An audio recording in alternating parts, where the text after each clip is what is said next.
Maharashtra superfast news चॅनलमध्ये आपले सहर्ष स्वागत आहे।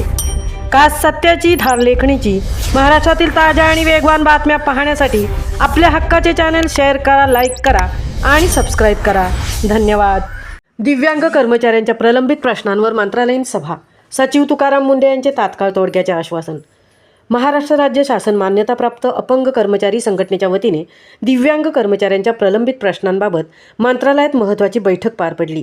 ही सभा दिव्यांग कल्याण मंत्रालयाचे सचिव मान्य तुकारामजी मुंढे यांच्या अध्यक्षतेखाली संपन्न झाली।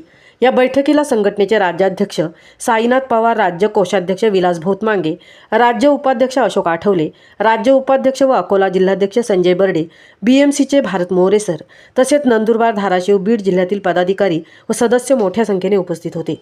सभेमध्ये दिव्यांग कर्मचाऱ्यांच्या पदोन्नतीतील अनुशेष वाहन भत्ता, सहाय्यक तंत्रज्ञानासाठी वाढीव अनुदान, तक्रार निवारण समित्या, बदली व समायोजनातून सूट तसेच TET संदर्भातील विशेष सवलती यासह एकूण 13 महत्त्वाच्या मागण्या संघटनेच्या वतीने मांडण्यात आल्या। या सर्व मागण्यांवर सकारात्मक प्रतिसाद देत धोरणात्मक निर्णय घेऊन प्रश्न तात्काळ मार्गी लावण्यात येतील असे आश्वासन सचिव तुकाराम मुंढे यांनी दिले।